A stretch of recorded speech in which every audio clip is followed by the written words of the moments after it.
Point of care আল্ট্রাসোনোগ্রামের মূল লক্ষ্য হলো আমাদের বেডসাইড আল্ট্রাসোনোগ্রাম হবে এবং আমরা কুইকলি একটা পেশেন্ট যখন আমাদের কাছে খুব অসুস্থভাবে আসবে আমরা একটা কুইক ডায়াগনোসিস করব এবং হলো কুইক ম্যানেজমেন্ট করব।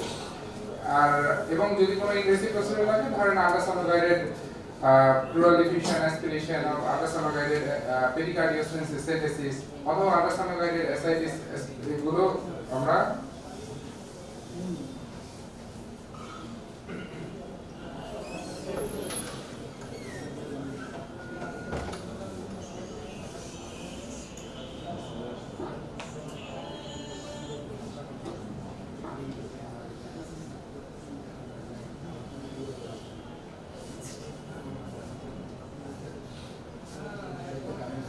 এগুলো আমরা করে দিতে পারবো এবং খুব সহজেই। আমাদের আমাদের এখন আসলে রেডিওলজিতে অনেক বার্ডেন। ডিএসএমইউ থেকে এখানে ধরেন একটা আল্ট্রাসাউন্ড গাইডেড অ্যাসপিরেশন যদি আমরা পাঠাতে চাই তাহলে মিনিমাম 14 দিন সময় লাগে। আর আমরা উইদিন মানে ধরেন হাফ অ্যান আওয়ারে আমরা পেশেন্টকে একদম আল্ট্রাসাউন্ড গাইডেড অ্যাসপিরেশন করে তার ডায়াগনোসিস করে ফেলতে পারি একদিনের মধ্যে। এটা হয়ে আসে। তো আমি কিছু জিনিস বলবো। আমার এখানে পুরো লেকচারটা আসলে পিকচার বেসড, কোনো ধরনের লেখা নেই। আপনারা একটু দেখেন যে আমরা যদি কমন ডায়াগনস্টিক কি আমরা ফোকাসের মাধ্যমে কি আমরা ডায়াগনোসিস করতে পারি। যেমন ধরেন আমরা হার্টের ক্ষেত্রে ধরেন একটা পেশেন্ট কার্ডিয়াক অ্যারেস্টে চলে গেছে, কার্ডিয়াক স্ট্যান্ড স্টিল হয়ে আছে কিনা, মানে আপনি আপনার সিপিআরটা এন্ড করবেন কিনা। তো সেই ক্ষেত্রে আপনার এই সার্জারি দেখালেন জিভিস্টয়েড ভিউ, এটা হলো জিভিস্টারনাম, নিচের থেকে যে ভিউটা নেওয়া হয় এটাকে জিভিস্টারনাম ভিউ। এবং তখন যদি আমরা দেখি ধরেন পেরিকার্ডিয়াল ডিফিউশন হয়ে আছে, কার্ডিয়াক টেম্পোনেট হয়ে আছে, তখন সাথে সাথে পেরিকার্ডিয়াল সেন্সিস করে পেশেন্টের জীবন বাঁচাতে পারি। লাংসের ক্ষেত্রে যদি নিউমোথোরাক্স থাকে, নিউমোথোরাক্সের ক্ষেত্রেও আমরা যদি টেনশন নিউমোথোরাক্স থাকে, নিউমোথোরাক্স খুব সহজেই আল্ট্রাসাউন্ড গাইডেড মানে ডায়াগনোসিস করা সম্ভব।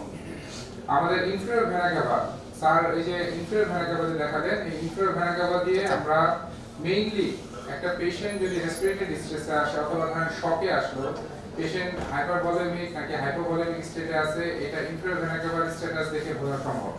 কোন পেশেন্টকে আপনি ফ্লুইড দিবেন আর কোন পেশেন্টকে আপনি ফ্লুইড রেস্ট্রিক্ট করবেন, এটা আপনার ইনফেরিয়র ভেনা ক্যাভার মেজারমেন্টই আপনাকে বলে দিবে।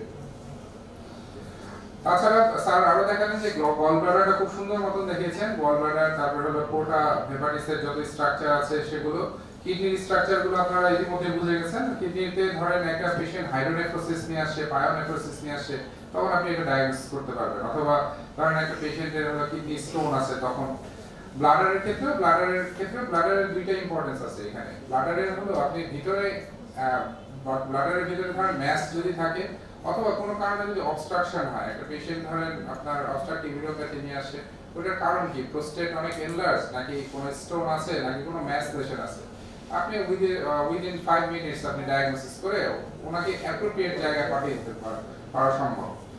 চোখের ক্ষেত্রেও আল্ট্রাসাউন্ড খুব সুন্দর একটা মানে ভূমিকা রাখে। চোখের ক্ষেত্রে যেটা বলা হয় বি স্ক্যান, হ্যাঁ, ব্রাইটনেস স্ক্যান। এই বি স্ক্যান করে আমরা কি দেখতে পারি, প্যাপিলোইডিমা, ইন্ট্রাভেট্রিয়াল হেমোরেজ, এগুলো ডায়াগনোসিস করা যায়। লিম্ফ নোডের ক্ষেত্রে ধরেন কিছু লিম্ফ নোড, কোনো লিম্ফ নোড আমরা পাই না, খুব ডিপ স্ট্রাকচারে থাকে, তখন আমরা লিনিয়ার প্রোব দিয়ে লিম্ফ নোডগুলো আইডেন্টিফাই করে ওইখান থেকে আল্ট্রাসাউন্ড গাইডেড এফএনসি করতে পারি, যেটা মানে আমাদের একদম মানে আসল খুব সুন্দর মতন ওই ডায়াগনোসিসে পৌঁছে দেওয়া সম্ভব। তাছাড়া ধরেন টুইস্টেড ওভারিয়ান টিউমার অথবা ইক্টোপিক প্রেগন্যান্সি, খুব মানে পেশেন্ট যদি আপনার কাছে আসে শক নিয়ে এবং তার সাথে যদি তার ইক্টোপিক যদি সাসপেক্টেড থাকে তাহলে ওটা আপনি মানে ডায়াগনোসিস করে ফেলতে পারেন। ভাস্কুলার স্ট্রাকচারের ক্ষেত্রে কিছু ইম্পর্টেন্স আছে। ভাস্কুলার স্ট্রাকচারের ক্ষেত্রে ধরেন একটা পেশেন্ট লেগ সুয়েলিং নিয়ে আসছে এবং তার সাথে রেসপিরেটরি ডিস্ট্রেস। এখন রেসপিরেটরি ডিস্ট্রেস আপনি এখানে যদি ব্লু প্রোটোকলে যান তাহলে পেশেন্টের আপনি দেখবেন যে পেশেন্টের পালমোনারি এম্বোলিজম সাসপেক্টেড, এবং আপনি তখন তার সাথে পায়ের যে ডিভিটি স্ক্যানিং যদি করেন, জাস্ট দুইটা পয়েন্টে ধরলেই হবে, একটা হলো ফিমোরাল পয়েন্ট, একটা পপুলিয়ার পয়েন্ট। এই দুইটাতে যদি দেখেন যে নন কম্প্রেসিবল ভেইন, তাহলে আপনি বুঝতে পারবেন this is the case of ডিভিটি with pulmonary embolism.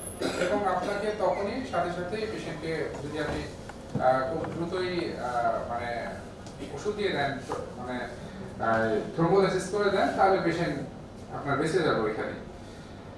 R musculoskeletal system, যেমন ধরেন একটা পেশেন্ট আমার কাছে ফ্রোজেন শোল্ডার নিয়ে আসলো, ফ্রোজেন শোল্ডারের আপনি রেডিওলজিক্যাল ভিউ ধরেন একটা এক্সরে করলেন, এক্সরে কিন্তু কোনো কিছু আসবে না, কিন্তু মাস্কুলোস্কেলেটাল যদি আলট্রাসোনোগ্রাম নেন তাহলে ওইখানে আপনার এই টেন্ডিনাইটিস এইসব পাওয়া যাবে, ক্যাপসুলাইটিস এইসব ফাইন্ডিংস পাওয়া সম্ভব। একটা পেশেন্টের লেগ সোয়েলিং নিয়ে আসে, পেশেন্টের কি ডিবিটি হয়েছে, পেশেন্টের কি আপনার অ্যাক্সেস হয়েছে নাকি সেলুলাইটিস হয়েছে, you can determine with this ultrasonogram. সুতরাং আপনি দেখেন যে যেটা আপনি ক্লিনিক্যালি একটা জায়গায় গিয়ে আটকে যাচ্ছেন, সেটা আপনাকে একটা সাধারণ আল্ট্রাসোনো মেশিন আপনাকে খুব সুন্দর মতন একদম পারফেক্টলি ডায়াগনোজ করে দিচ্ছে।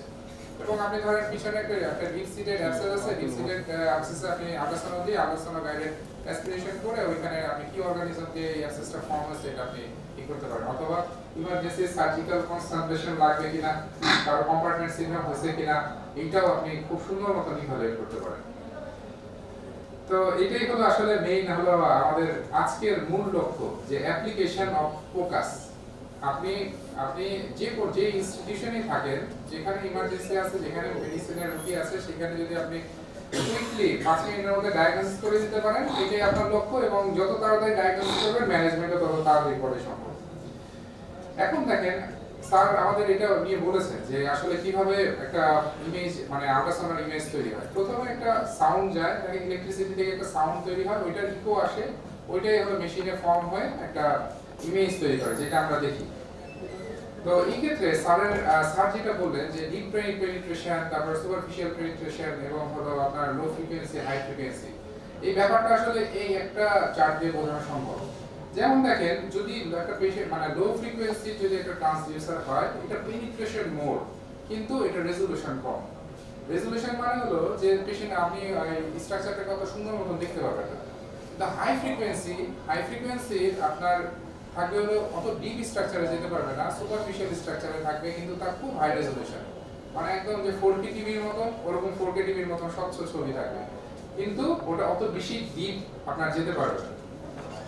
তো সেজন্য এখন আমাদের এই ক্ষেত্রে মানে ফোকাসের ক্ষেত্রে মেইনলি 4টা প্রোব লাগে, এই 4টা প্রোব খুব জরুরি। তার মধ্যে এক নম্বর প্রোবটা হলো লিনিয়ার প্রোব। হ্যাঁ,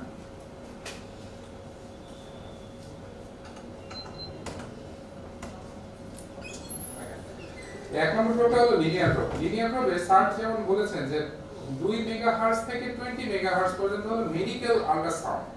এখন ফ্রিকোয়েন্সি রেঞ্জ দেখেন লিনিয়ার প্রোবটা নাম রাখা হয়েছে কেন, একদম পুরো এটা থাকবে লিনিয়ার, মানে তার যে সারফেসটা আছে যেটা দিয়ে আপনি আল্ট্রাসাউন্ড করবেন ওটা লিনিয়ার থাকবে।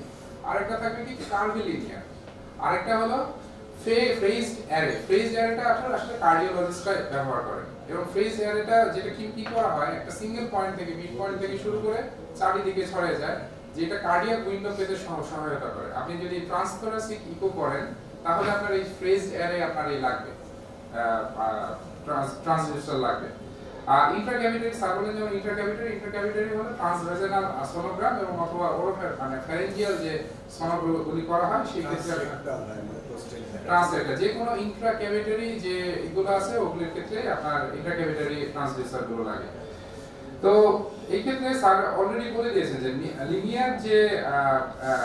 লিনিয়ার যে প্রোবগুলো আছে এগুলোর ক্ষেত্রে সাধারণত আমরা ভেইন আর্টারি এগুলি দেখি, এবং প্রসিডিউরের ক্ষেত্রে এগুলো খুব জরুরি। কারণ আপনি একজনের ভেইন খুঁজে পাচ্ছেন না হাতে, তার কোথা থেকে কি করতে হবে, আপনি জাস্ট হলো আপনার লিনিয়ার ট্রান্সডিউসারটা লাগাবেন এখানে, একদম খুব সুন্দর মতো ভেইন আর্টারি আপনি আইডেন্টিফাই করে ওইখানে আপনি মানে দিয়ে দিতে পারবেন আপনার ওই। আর আমরা সবচেয়ে বেশি জরুরি হয় হলো আইসিইউর ক্ষেত্রে সবচেয়ে বেশি জরুরি, অথবা মানে ইমার্জেন্সির ক্ষেত্রে সবচেয়ে বেশি লিনিয়ার প্রোবটা জরুরি হয় যে কোনো ভাস্কুলার অ্যাক্সেসের ক্ষেত্রে।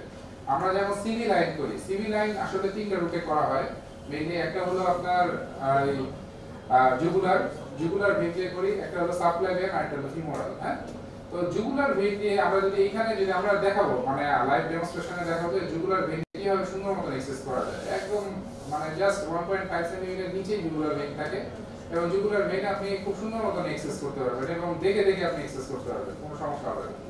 সাপ্লাই ভেন দিয়েও করা যাবে, এবং হলো ফিমোরাল ভেন থাকে, ফিমোরাল ভেন দিয়েও খুব সুন্দর মতো ভাস্কুলার অ্যাক্সেস করা সম্ভব। তাছাড়া বিভিন্ন ধরনের প্রসিডিউর এর ক্ষেত্রে এই আপনার লিনিয়ার প্রোবটা খুব জরুরি। কার্নিলিনিয়ার গ্রোথ সবচেয়ে বেশি ইম্পর্টেন্ট হলো দেখেন অ্যাবডোমিনাল অর্গানগুলো কি অ্যাবডোমিনাল অর্গানগুলো খুব ডিপ স্ট্রাকচার এদের ক্ষেত্রে কার্নিলিনিয়ার গ্রোথ যাদের হলো লো ফ্রিকোয়েন্সি তাদের ক্ষেত্রে এটা ব্যবহার করা হয় আর ফ্রেজ এয়ার এটা আমি বললাম ফ্রেজ এয়ার এটা আসলে মেনলি এখানে লক্ষ্য করেন যে একটা পয়েন্ট থেকে ডিফারেন্ট জায়গায় চলে যাচ্ছে মানে একদম পিরামিডাল চলে যাচ্ছে সেজন্য ফ্রেজ এয়ার এটা ট্রান্স থোরাসিক ইকো করার সময় সবচেয়ে বেশি জরুরি ট্রান্সডিউসার মুভমেন্টস এই মুভমেন্টস গুলো আপনাদের জানা জরুরি আপনি ধরেন একটা জায়গায় আপনি আপনার প্রোবটা দিলেন তারপরে স্লাইডিং যখন বলবে sliding towards right up down তখন হলো স্লাইডিংটা হবে সামনে পিছনে এরকম হবে আর যখন রোটেটিং বলা হবে তখন আপনি এরকম করে রোটেট করবেন আর আরেকটা বলা হয় টিল্টিং টিল্টিং হলো আপনি ডানে বামে এরকম টিল্ট করবেন আর আরেকটা হলো রকিং রকিং হলো সামনে পিছনে রক করতে হবে মানে একটা একটা স্ট্রাকচার দেখার জন্য আপনাকে এই যে এরকম স্লাইডিং রোটেটিং এবং রকিং এরকম করে আপনার স্ট্রাকচারটা খুব সুন্দর ভিউ আনতে আপনি মানে পছন্দ করবেন তো স্যার বেসিক অপারেশন মোটামুটি বলে দিয়েছেন কিন্তু এই ক্ষেত্রে আমাদের আল্ট্রাসাউন্ড মেশিন যখন আমরা মানে চালাবো সেই ক্ষেত্রে আমাদের কয়েকটা জিনিস খুব জরুরি এক নম্বর হলো গেইন দুই নম্বর হলো ডেপথ আর তিন নম্বর হলো আপনার মোড মেইনলি আমরা মোড থেকেই শুরু করি তো দেখেন একটা পেশেন্ট একটা সারি এখানে বলে দিয়েছেন যে টিস্যু ইকোজেনিসিটি মেইনলি হলো সলিড তারপর হলো সেমি সলিড এবং হলো লিকুইড এইসবের উপর নির্ভর করে যেই স্ট্রাকচারটা একদম লিকুইড মানে একদম মানে মানে বলা যায় পুরো লিকুইড ব্লাড ভেসেল যেমন ব্লাড হলো একটা লিকুইড তো অ্যালিকুইড থাকে হলো ব্লাড ভেসেলস এর মধ্যে আর আমরা লিভারের যে স্ট্রাকচারটা দেখি লিভারকে আমরা আইডেন্টিফাই করে এটা একটা আইসোইকুইড দেখেন এটাকে বলা হয় আইসোইকুইড পানিকে বলা হবে একদম অ্যানিকুইড আর কিডনি যখন তার সাথে থাকবে তখন আমরা কিডনির যে কর্টেক্সটা আছে এটাকে আমরা বলবো হলো হাইপোইকুইড আর এখানে দেখেন ডায়াফ্রাম আছে ডায়াফ্রামটাকে আমরা বলা হচ্ছে হাইপারিকুইড ঠিক আছে আপনারা কি এইটা বুঝতে পারছেন এটা কিন্তু আপনার যতখানে আপনি আলোচনা করবেন এই ইকুইক আর হাইপারিকুইক এগুলি নিয়ে আপনারা আলোচনা করা হবে ঠিক আছে এই স্ট্রাকচার এরপর আমরা সেই ডেপথ অ্যাডজাস্টমেন্ট দেখেন একটা পেশেন্টের যখন আমরা হার্ট দেখতেছি তখন 23 সেন্টিমিটার ডেপথে নেওয়া হয়েছে এবং এই স্ট্রাকচারটা কিন্তু খুব ছোট মনে হচ্ছে আপনি স্ট্রাকচার অত সুন্দর মতন বুঝতে পারতেছেন না কিন্তু যখনই আমি এটা 15 সেন্টিমিটারে আনলাম তখন দেখেন এটার স্ট্রাকচারটা খুব সুন্দর মতন বোঝা যাচ্ছে এবং টোটাল স্ট্রাকচারটাই সুন্দর মতন বোঝা যাচ্ছে আর যখন আমি খুব বেশি মানে লাইট করে দিলাম মানে মাত্র 11 সেন্টিমিটার ডেপথ আনলাম তখন দেখেন তার বিভিন্ন মানে স্ট্রাকচার গুলো বোঝা যাচ্ছে না তাহলে আপনার এটা ফোকাল পয়েন্ট রাখতে হবে আপার 2/3 লোয়ার 1/3 এইভাবে যদি আপনি ফোকাল পয়েন্টটা রাখেন তাহলে এই পুরো স্ট্রাকচারটা আপনি ঠিকমতো বুঝতে পারবেন তো ডেপথ অ্যাডজাস্টমেন্টটা খুব জরুরি আর বি আমাদের হলো বি মোড যেটা বলা হয় ব্রাইটনেস মোড মেইনলি হলো যে গেইন অ্যাডজাস্টমেন্ট দেখেন গেইন মানে হলো একটা আমরা তো আসলে মেইনলি সাদা কালো মানে আল্ট্রাসাউন্ড মেইনলি সাদা কালোর মধ্যেই ব্রাইটনেস মোডে এইভাবে করা হয় তো দেখেন এখানে যখন গেইন করা হয় এটা তো আন্ডার গেইন মানে হলো পেশেন্ট মানে ওই ব্রাইটনেস অত বেশি নাই আবার এটাও খুব ওভার গেইন আর এইটা হলো একদম নরমাল গেইন আপনি তাহলে গেইন অ্যাডজাস্টমেন্ট এক একটা স্ট্রাকচার এবং এক একটা অর্গানের ক্ষেত্রে এক এক রকম হবে এটা আপনার হাতের মুভমেন্টই বলে দিবে এবং আপনার হাতের যে অ্যাডজাস্টমেন্ট আছে এটাই বলে আপনি বুঝতে পারবেন যে কার গেইন কতটুকু হবে খুব ওভার গেইনও ভালো না খুব আবার আন্ডার গেইনও ভালো না একদম মিডল রেঞ্জে থাকতে হবে আমরা যেই মোডটা নিয়ে কথা বলতেছি এতক্ষণ সেটা হলো 2 ডাইমেনশনাল মোড অথবা B mode B for brightness mode ঠিক আছে এখানে দেখেন ব্রাইটনেস কম বেশি করে সবকিছু দেখা যাচ্ছে এবং এটা 2 ডাইমেনশনাল আর এম মোড আমরা এম মোড কখন বলবো এম মোড মানে হলো মোশন মোডের দেখেন তাকতো আপনাদেরকে দেখাইছেন কি ইনফ্রাভেনাগামা দেখিয়েছেন কিন্তু ইনফ্রাভেনাগামা ইন্সপিরেটরি ফেজে কতটুকু ছিল আর এক্সপিরেটরি ফেজে কতটুকু আছে এটা কিন্তু আপনি জানেন না স্যার লাইট দেখেছেন ইনফ্রাভেনাগামা কিন্তু যখন আপনি এক্সপিরেটরি এবং ইন্সপিরেটরি মানে এটার সাথে যখন টাইম লাগিয়ে দিবেন তখনই এটা হয়ে যাবে মোশন মোড তাহলে দেখেন এটা হলো তার মানে আমরা কোন জায়গা থেকে নিব মোশনটা কোন স্ট্রাকচারের মোশনটা নিব এটা এই লাইন দিয়ে চলে আসে এই লাইনের মধ্যে যখন এই স্ট্রাকচারটা আসবে এটা হলো ইনফ্রাভেনাগামা তাহলে আমি এখন ইনফ্রাভেনাগামা এখান দিয়ে মোশনটা খালি একটু মানে চাপ দিয়ে আমি এখানে যখন কাজটা টানবো তখন দেখবেন যে এটা টাইম অনুযায়ী ইন্সপিরেশন এবং এক্সপিরেশনে বোঝা যাবে যে তার কতটুকু ডাইলেটেশন এবং কতটুকু কনস্ট্রিকশন হচ্ছে। এখানে দেখেন এটা হলো ম্যাক্সিমাম কনস্ট্রিকশন এবং এটা হলো ম্যাক্সিমাম ডাইলেটেশন।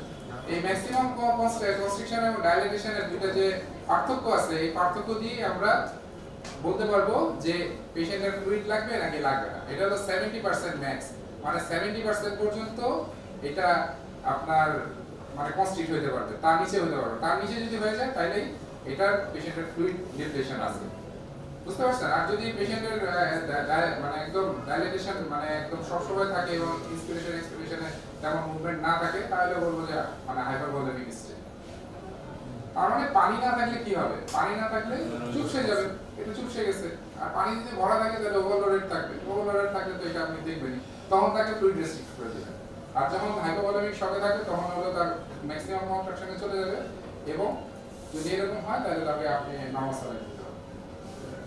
এটাই হলো আমাদের মানে এই ফোকাসের কারিশমা আর কি। তো এটা আরেকটা হলো এমমোড আল্ট্রাসনোগ্রাম করা হচ্ছে। এখানে স্যার দেখিয়েছিলেন যে স্পেকট্রাল ডপলার আল্ট্রাসনোগ্রাম, এটা ওয়েভ এবং কন্টিনিউয়াস ওয়েভ এগুলির মাধ্যমে আপনার ফ্লো বিভিন্ন দেখা যায়। আপনাদের একটু বেসিক দরকার, এটার জন্য এই কালার ফ্লো ডপলারটা খুব জরুরি। দেখেন কালার ফ্লো ডপলারের পাশে লিখে রাখছি যে ট্র্যাপ, হ্যাঁ, টুয়ার্ডস হলো রেড, মানে আপনি ট্রান্সডিউসার যখন দিবেন একটা ভেসেলের কাছে, টুয়ার্ডস ট্রান্সডিউসার যখন আপনি কাছে আসবে তখন এটা হবে রেড, আর ট্রান্সডিউসার থেকে আপনি যদি দূরে চলে যায় ব্লাডটা তাহলে ওটা হবে হলো ব্লু। সুতরাং এটাকে মনে রাখার উপায় হলো ট্র্যাপ, ঠিক আছে? আর এটা হলো পাওয়ার ডপলার। পাওয়ার ডপলার হলো আপনার একটা ধরেন নলের মধ্য দিয়ে একই সময় কতটুকু পানি বের হয়ে যাচ্ছে, মানে কতটুকু পানি আছে, এইটাই হলো এই পাওয়ার ডপলারের উদ্দেশ্য। যে পাওয়ার ফ্লো যদি কম হয় তাহলে বোঝা যাবে যে ওখানে ভাস্কুলার কোনো অ্যাবনর্মালিটি আছে, আর যদি পাওয়ার ফ্লো না মানে থাকে অনেক ভালো তাহলে তো মোটামুটি নরমাল। এখানে দুইটা জিনিস লক্ষ্য রাখেন, যে এখানে কিন্তু আর্টারি এবং ভেইন আপনি বুঝতে পারতেছেন যে আপনার ট্রান্সডিউসারের কাছে আছে নাকি দূরে আছে, কিন্তু পাওয়ার ডপলারে কিন্তু দুইটা সেম, কারণ এটা এখানে আপনার অ্যামাউন্টটা বোঝানো হচ্ছে, এখানে কিন্তু আপনার ফ্লোয়ের ডিরেকশনটা বোঝানো হচ্ছে। একটু অফ করে এসিটা একটু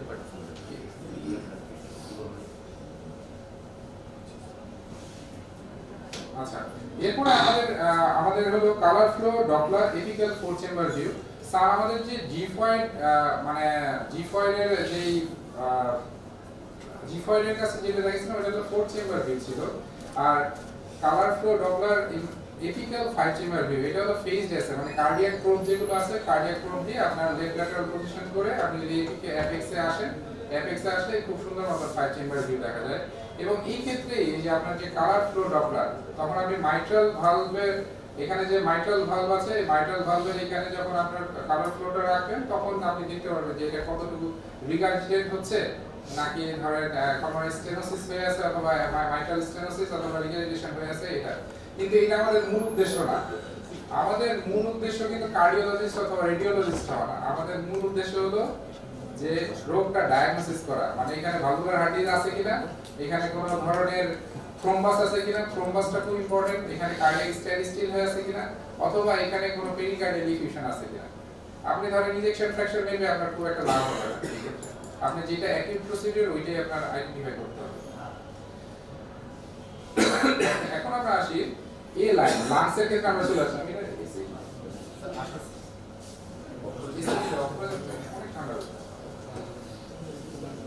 আপনাদের জন্য এটা খুব ভাইটাল যে লাংসের ক্ষেত্রে, হ্যাঁ, লাংসের ক্ষেত্রে দেখেন একটা ইফেক্ট আছে, আর্ট ইফেক্ট বলা হয়, রিভারবেশন আর্ট ইফেক্ট। রিভারবেশন আর্ট ইফেক্ট থেকে বলা হয় যে এ লাইন আসলে লাংসে দেখা যায়। দেখেন রিভারবেশন আর্ট ইফেক্টটা কেমন, যে একটা ধরেন আপনার একটা কি বলে একটা আল্ট্রাসাউন্ড যখন নিচে যায় তখন এটা ব্যাক করে, আবার নিচ থেকে আবার ব্যাক করতেছে, আবার ব্যাক করতেছে, এটাই হলো নরমাল আর্ট ইফেক্ট। এবং এই আর্ট ইফেক্টটাকে লাংসের মধ্যে আমরা কাজে লাগিয়ে আমরা বুঝতে পারি যে এটা লাংসটা নরমাল আছে নাকি অ্যাবনরমাল। দেখেন এখানে মেইন প্রথম যে মানে এই দুইটা যদি রিবস হয়, রিবসের প্রথমটা হলো নরমাল, মানে এটার আর্ট ইফেক্টটাই নিচে চলে যাচ্ছে একটা এয়ার এর মধ্যে, তাহলে আর্ট ইফেক্টটা কেমন হয়? এ লাইন। সবসময় মনে রাখবেন যেটা সমান্তরাল ভাবে গেছে একদম মানে আপনার প্লুরার সাথে সমান্তরাল ভাবে গেছে, এটাই হলো এ লাইন। এ লাইনটা কিন্তু খুব ভাইটাল, এটা আমাদের প্রতিটা পদক্ষেপে আসবে, সেজন্য বলতেছি।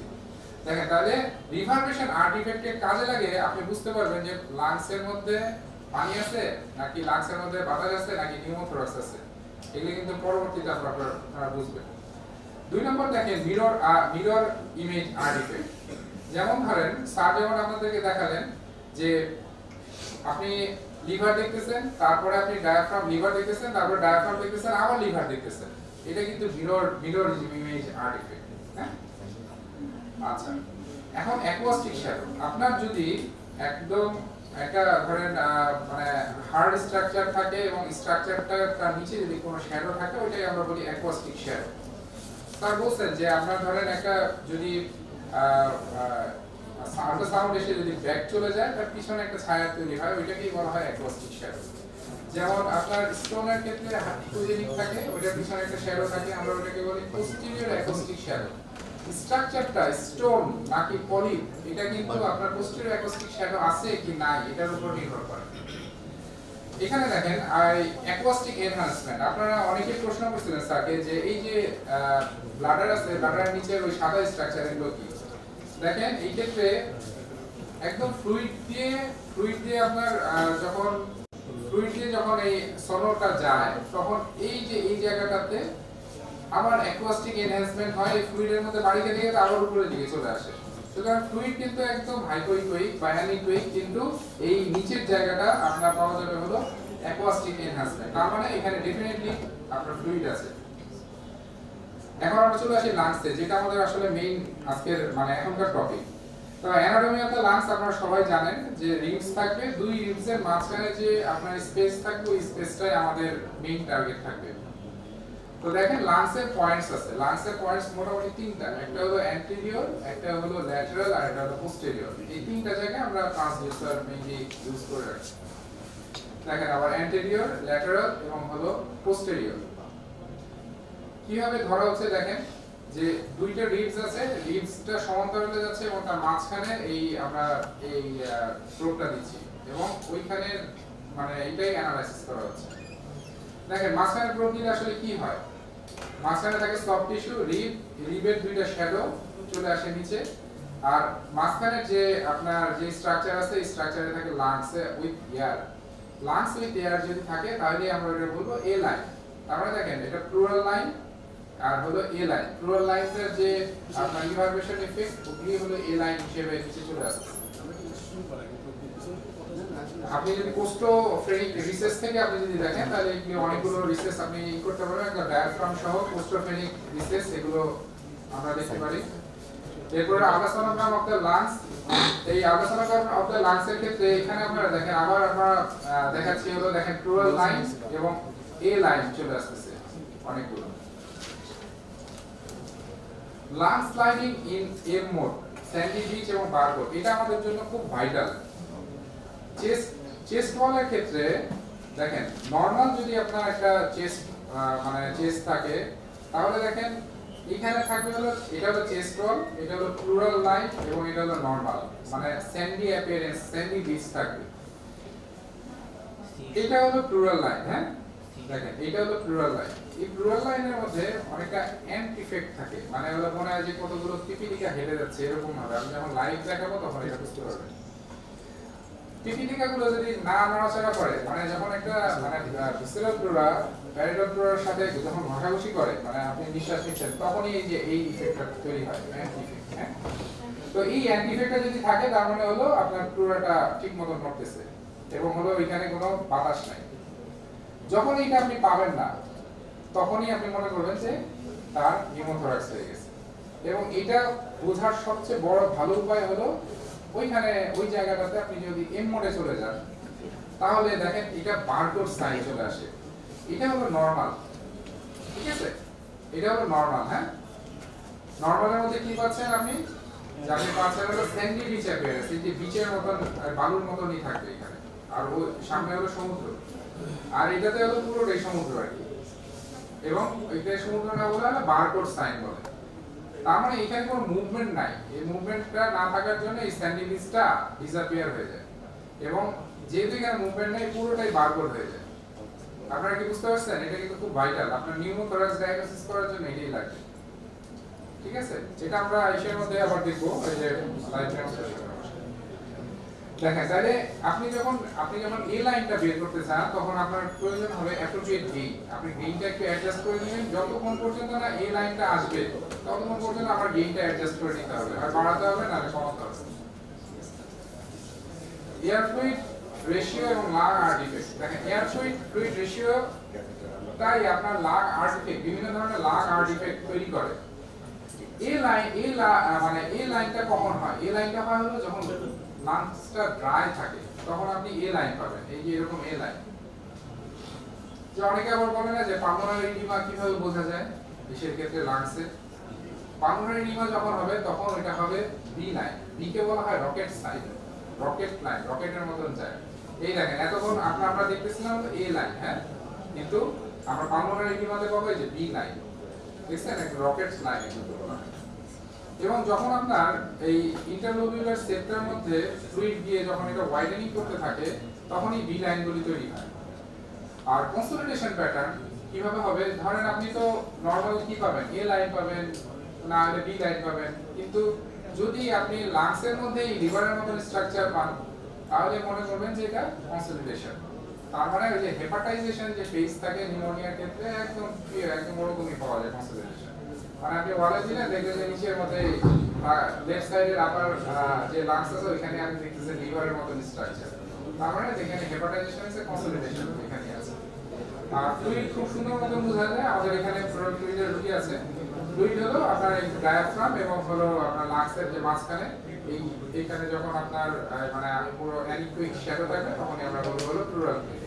তা আমরা এই বিএসএর মধ্যে প্লুরাল ফ্লুইড রেসপিরেশন শুরু করে দিয়েছি। এটা মেজারমেন্ট নিয়ে জাস্ট হলো লিটারটা ঢুকিয়ে দিলেই আমাদের প্লুরাল ফ্লুইড সুন্দর মতো পেয়ে যাবে। এই লাইনটা আমি এর আগে বলেছি।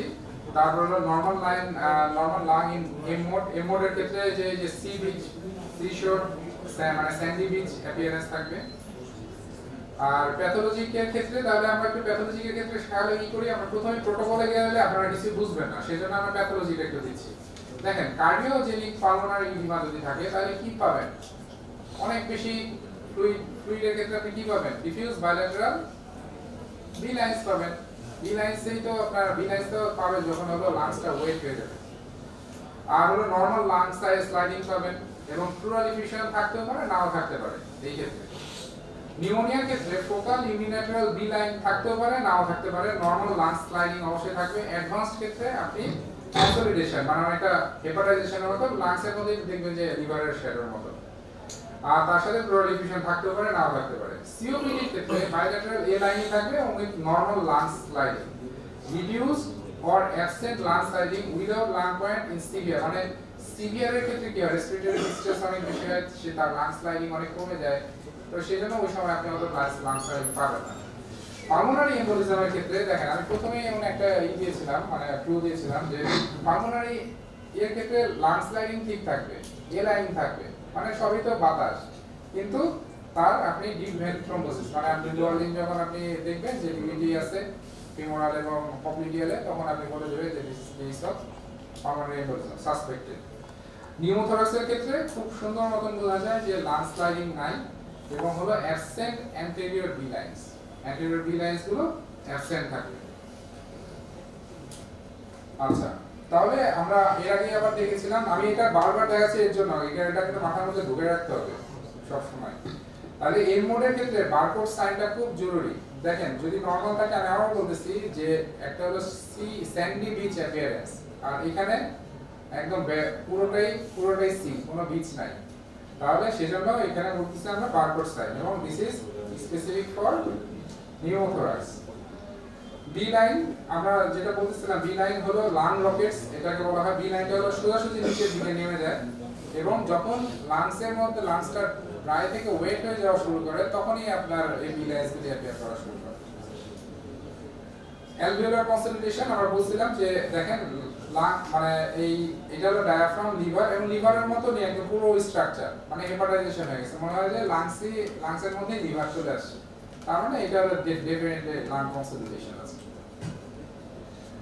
স্ট্রেট সাইনের ক্ষেত্রে বলা হয় যে কনসোলিডেটেড লাং এবং হলো অ্যারেটেড লাং দুইটার মাঝখানে একটা লাইন থাকে যেটা জিগজ্যাগ লাইন, এটাকে বলা হয় স্ট্রেট লাইন। এটা আপনি বুঝতে পারবেন যদি কনসোলিডেটেড লাং থাকে এবং অ্যারেটেড লাং থাকে, দুইটার মাঝখানে যদি আপনি একটা লাইন পান ওটাকে বলা হয় স্ট্রেট লাইন, এবং এই পাশে যেটা আমরা দেখতেছি এটা হলো ডায়াফ্রাম। সাবপ্লুরাল কনসোলিডেশন আপনার পরে আমরা দেখাচ্ছি। কমপ্লেক্স সেপ্টেড প্লুরাল ডিফিউশন, দেখেন আপনি এখানে প্লুরাল ডায়াফ্রাম দেখছেন, এটা হলো লিভার আর প্লুরাল ডিফিউশন, এবং প্লুরাল ডিফিউশনের ভিতরে সেপ্টেশন হয়ে আছে। লাং নেক্রোসিস, ধরেন আপনি কনসোলিডেশন পেয়েছেন, কনসোলিডেশনের মাঝখানে আপনি অ্যানিকুইক শ্যাডো পেলেন, তার মানে this is a lung abscess. Atelectasis দরকার নাই আপনাদের, এইটা হলো সিম্পল প্লুরাল ডিফিউশন। হ্যাঁ, যে ডায়াফ্রাম আছে, এটা লাং টিপ আছে, আর হলো চেস্ট ওয়াল, এটা লাংস, আর মাঝখানে হলো একটা অ্যানিকুইক শ্যাডো। অ্যানিকুইক শ্যাডো মানে হলো ফ্লুইড, তার মানে এটা প্লুরাল ডিফিউশন। তাহলে আমরা আসলে কিভাবে মানে ultrasound guided pleural diffusion aspiration করি?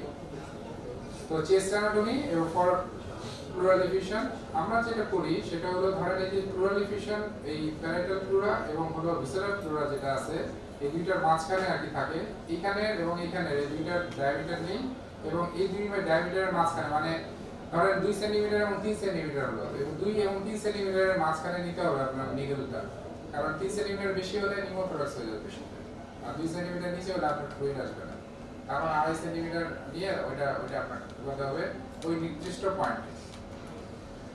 এইটা হলো রিপোর্টের দিকে আমরা বলতেছি, যেমন ধরেন প্লুরাল ডিফিউশন পেলে এই লাইনটা, এখানে যে এই লাইনটা আছে এটা দেখেন, এটা একদম উপরের স্ট্রাকচার পর্যন্ত, আর এটা হলো নিচে লাংস পর্যন্ত। তাহলে আপনি ধরেন 2 থেকে 3 এর মাঝখানে যদি আপনি আসেন তাহলে আপনি ফ্লুইড পাবেন, তাছাড়া ফ্লুইড পাবেন না, কিন্তু 3 এর উপরে চলে গেলে পেশেন্টের নিউমোথরাক্স ডেভেলপ করবে। কার্ডিয়াক উইন্ডো আমরা আসলে আজকে কার্ডিয়াক কি দিয়ে করব না, তবে কার্ডিয়াকের হলো 3টা উইন্ডো আছে, একটা হলো প্যারাস্টার্নাল, একটা এপিকাল, আর একটা সাবকোস্টাল। উইন্ডোগুলো আমি এখানে দেখাচ্ছি।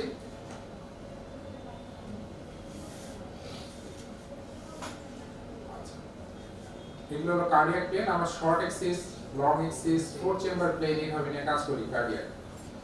তো আমরা এখন আসি আমাদের মানে মেইন, এই যে আপনাদেরকে যে এতগুলো জিনিস বললাম, এই প্রোটোকল 3টা জানানোর জন্যই বলছি আর কি। তাহলে first exam in trauma patient, তাহলে ফার্স্ট আপনার দেখার জন্য ফার্স্ট আসলে কার্ডিয়াক ক্ষেত্রে করা হয় ট্রমা। একটা পেশেন্ট যখন আপনার কাছে ট্রমা নিয়ে আসবে তখন আপনার এই ফার্স্ট করতে হবে। প্রথমেই আপনার দেখতে হবে পেশেন্টের সাবজিফাইড স্পেসে যে পেরিকার্ডিয়াল কোনো ধরেন হিমোপেরিকার্ডিয়াম হয়ে আছে কিনা, কোনো কার্ডিয়াক ইনজুরি হয়ে আছে কিনা, এটার জন্য। তারপরে আপনি রাইট আপার কোয়াড্রেন্টে যাবেন, এবং লেফট আপার কোয়াড্রেন্টে যাবেন, এবং সুপ্রাপিউবিকে যাবেন। লেফট আপার কোয়াড্রেন্টে আপনি কি কি দেখবেন? একটু প্লুরাল ডিফিউশন দেখবেন, সাবফ্রেনিক অ্যাঙ্গেল দেখবেন, হেপাটোরেনাল পালস দেখবেন, এবং ইনফ্রারেনাল কোনো মানে ফ্লুইড কোনো জমা আছে কিনা এটা দেখতে হবে। স্যার ইতিমধ্যেই দেখাইছেন হেপাটোরেনাল পালস যেটা বলা হচ্ছে রাইট সাইড, এটাকে বলা হয় মরিসনস পালস। ওইটা হলো সবচেয়ে ডিপেন্ডেন্ট পার্ট ইন অ্যাবডোমেন। অ্যাবডোমেনে যদি সামান্যতম ফ্লুইড থাকে ওই মরিসনস পালসই থাকে, হেপাটোরেনাল অ্যাঙ্গেল স্যার যেটা প্রিভিয়াসলি দেখিয়েছেন।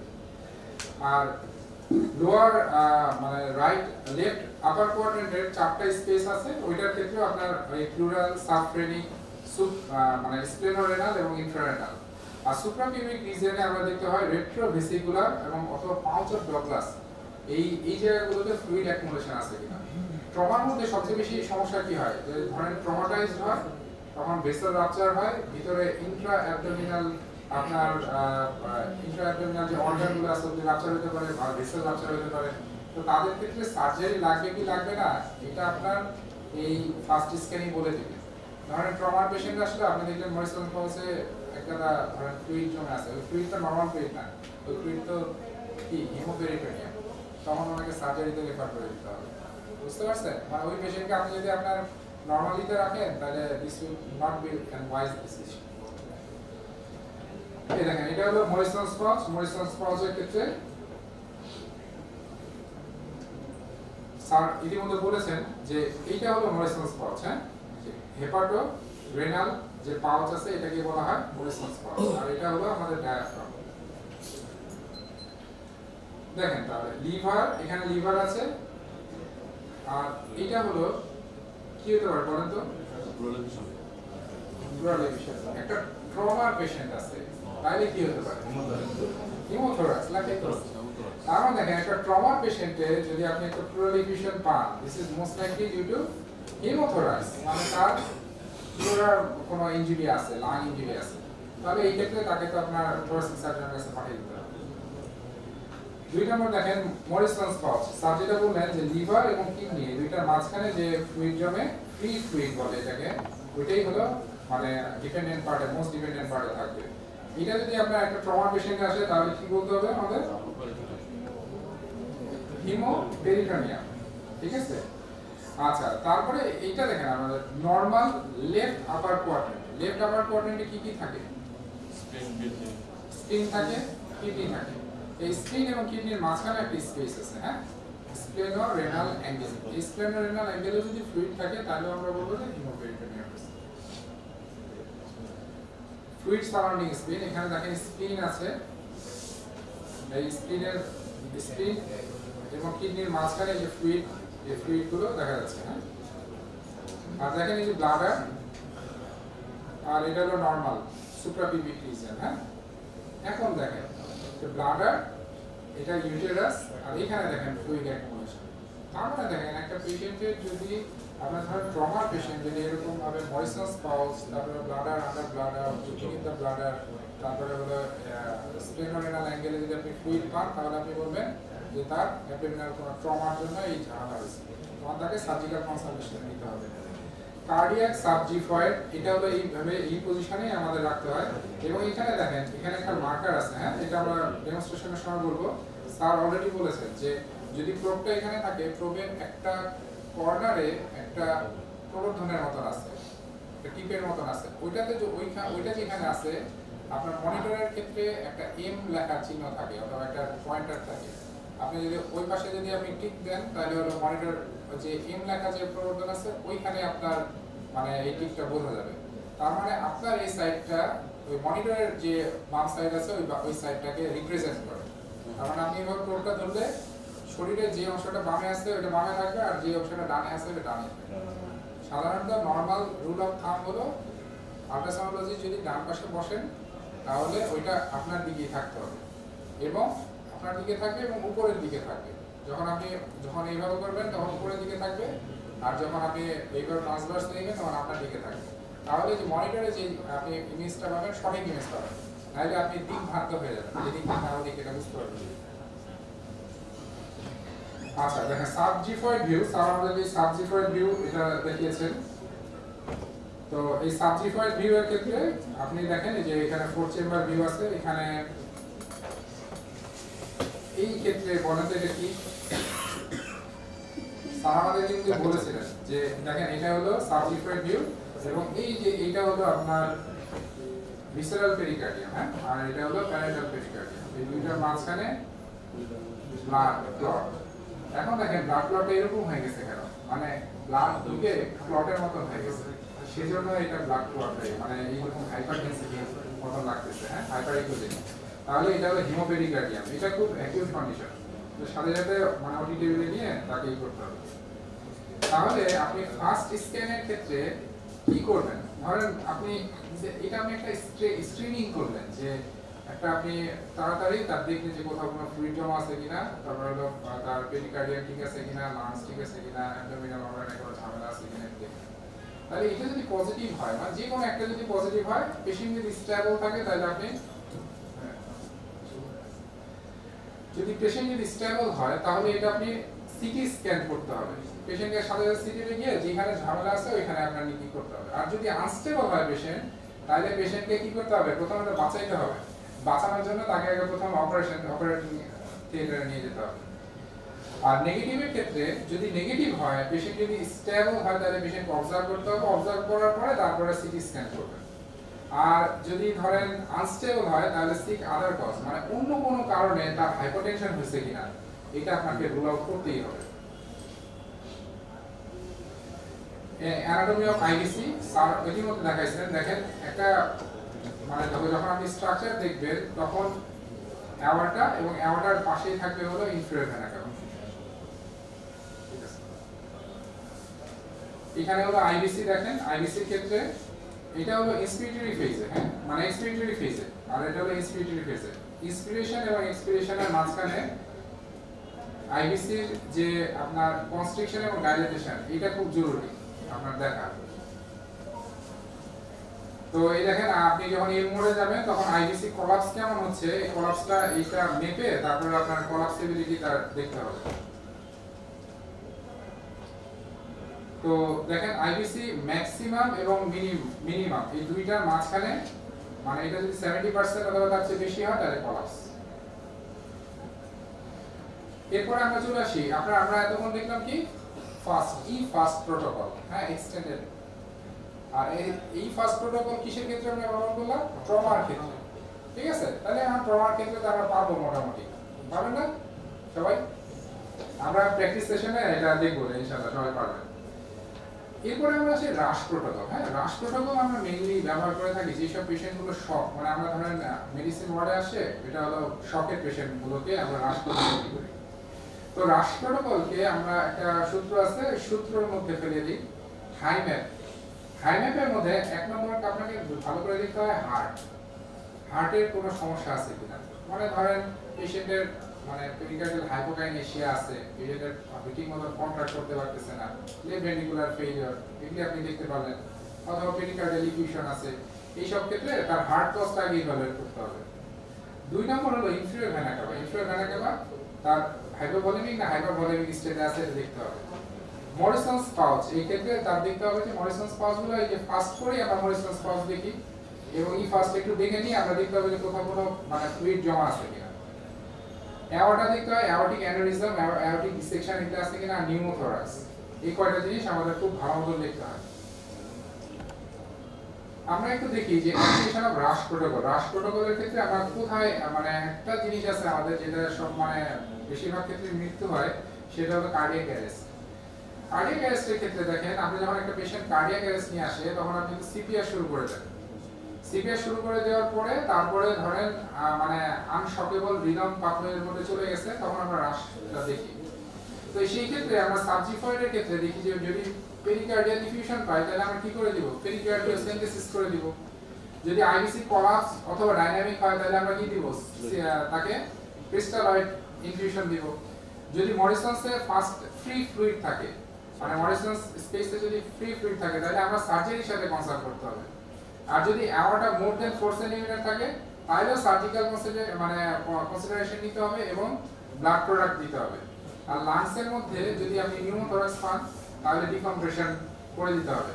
এখন দেখেন যে যেটা শুধু কার্ডিয়াক কজ, ওই কার্ডিয়াক কজে আপনি তো কার্ডিয়াক মানে সিপিআর দিয়ে ঠিক করতে পারবেন, কিন্তু যেটা নিউমোথোরাক্সের জন্য কার্ডিয়াক অ্যারেস্ট হয়েছে, যেটা ধরেন আপনার এই অ্যাওর্টিক অ্যানিউরিজমের জন্য মানে ডিসেকশনের জন্য হয়েছে, তারপরে ধরেন হাইপোভলিমিক শকের জন্য হচ্ছে, আর ধরেন কার্ডিয়াক টেম্পোরারি হচ্ছে ওর জন্য হচ্ছে, ওটা স্পেসিফিক আপনি মেজারমেন্ট না নিলে অথবা ওই সময় ডায়াগনোসিস না করলে পেশেন্ট উইল বি গন।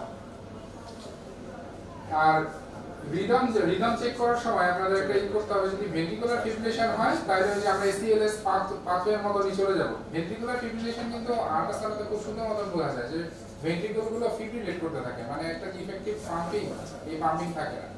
ভেন্ট্রিকুলগুলো যখন ফিব্রিলেট করবে তখন আমরা এই এসিএলএস প্রোটোকলে যাব। যদি আমরা দেখি যে পেশেন্টের পা ফুলে আছে, ডিভিটি হয়ে আছে, তাহলে আমরা চিন্তা করবো কি? চিন্তা করবো যে পেশেন্টের আসলে পালমোনারি এম্বোলিজম আছে, সেই জন্য পেশেন্ট শকে চলে গেছে। সেই ক্ষেত্রে আমরা থ্রম্বোলাইসিস মানে করতে চেষ্টা করব। আর মায়োকার্ডিয়াল কন্ট্রাক্টিলিটি অথবা সিনকোপি যদি থাকে তাহলে যে বিভিন্ন ধরনের টক্সিন, হাইপোক্সিয়া এইসব কারণ চিন্তা করব। আর যদি দেখেন আপনি কার্ডিয়াক প্রোব মানে নরমালি যে প্রোব দিয়ে যদি দেখেন হার্ট স্ট্যান্ড স্টিল হয়ে আছে, কার্ডিয়াক স্ট্যান্ড স্টিল, তাহলে ওইখানে আপনার এন্ড অফ সিপিআর করে দিতে হবে, তাকে আপনার সিপিআর দিলে আপনার লাভ হবে। তাহলে আমরা এতক্ষণ যেটা করলাম সেটা হলো রাশ প্রোটোকল ছিল। হ্যাঁ, এখন আমরা পড়তেছি হলো blue points, blue protocol. Blue protocol হলো একটা পেশেন্ট যদি আপনার কাছে, এই ব্লু প্রোটোকলটা পড়ানোর জন্য এই যে এতগুলি উপরের স্লাইডগুলি দেখানো হয়েছে আপনার। ব্লু প্রোটোকল হলো যখন একটা পেশেন্ট আনডিফারেন্সিয়েটেড ভাবে আপনার কাছে শর্টনেস অফ ব্রেথ নিয়ে আসবে, তখন আপনি এই প্রোটোকল অনুযায়ী যেতে হবে। তাহলে প্রথমেই আমরা কি দেখতে হয়? প্রথমেই দেখতে হয় লাং স্লাইডিং আছে কিনা পেশেন্টের। লাং স্লাইডিং কিভাবে দেখবেন? সবচেয়ে ভালো মতন বোঝা যায় এম মোডের ক্ষেত্রে।